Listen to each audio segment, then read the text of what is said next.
Magandang araw po sa inyo mga kapusa. So, tuturo ko sa inyo kung paano i-build yung source ng RedGS na Thailand. Well, actually, gumagana rin to sa unang release ng RedGS dito sa Raidzone. So, sa mga naghahanap ng link, ayan na po. Hanapin nyo na lang. At ilalagay ko na rin yung link sa description. So, ang kaibahan lang, pakita ko na rin sa inyo. Bago nyo i-build yung source ng RedGS, delete nyo muna tong file na to, NCB file. Yan, delete nyo lang yan. Tapos run nyo na yung project. Okay, so kaibahan lang, mas mapapadali yung pag-build mo ng source kung gagamitan mo ng Incredibuild. Okay, pasensya na po, medyo mabagal lang tong laptop ko. Okay, so para magkaroon kayo ng idea kung gaano kabagal to, so I'm using Dell Latitude E5420. Ayan yung processor niya, 16 gigs of RAM, and sakto lang na 512 GB lang yung storage, pero it gets the job done. Okay, so para mas mabilis mag-build, kailangan make it sure na yung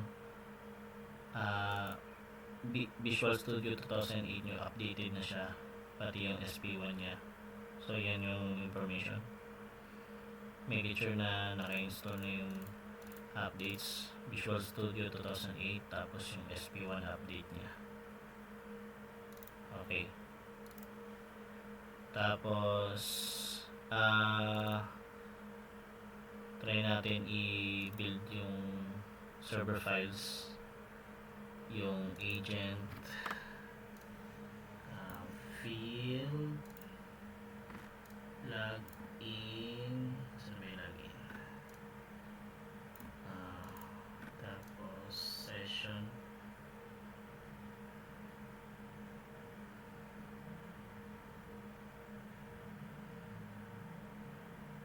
yeah,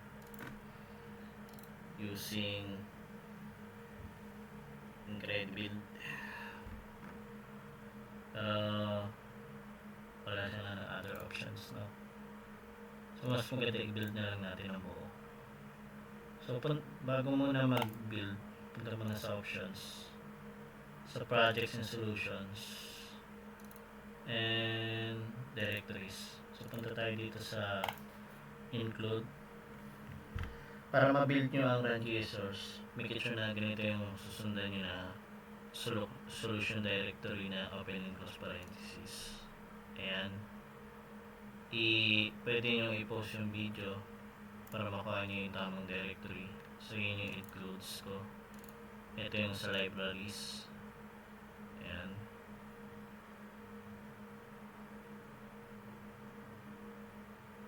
so pagka nag-gets nyo na kung paano gagawin dyan, open nyo lang, then batch build.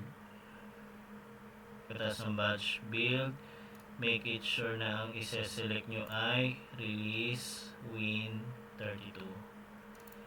Kasi para ma-select nyo yan, make it sure kasi sa normal build naka-release siya, tapos 32. Pero this time, Incredibuild ang gagamitin ko. Magandang gamitin ka to lalo kapag low specs ang PC mo, pero gusto mo mag-build ng source, lalo na yung RGS. So yan, release win32. Tapos i-check mo lang to, build all regardless of error. Ang pinaka-goal lang dito, ma-build mo na buo yung source. So para sigurado na ma-build mo siya, click mo muna yung clean.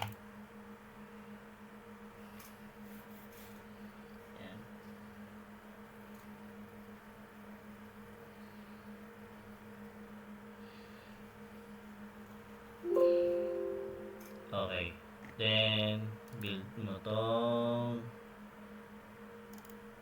buo na.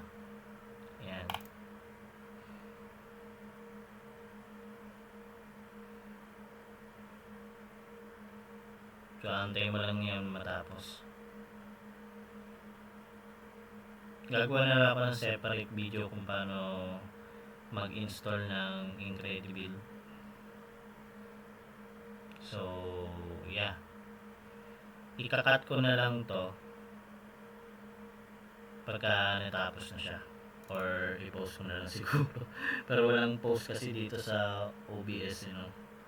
So, siguro gawin ko na lang pagka natapos na siya. Ano ko na lang, ikakat ko na lang yung video. So, yun lang. Tandaan nyo lang kung paano yung setup ng directories ko. So, once again, yan yung sa include files ko. At library. Yun lang, maraming salamat. Magandang gabi. Peace sa inyo mga kapuso. Yeah!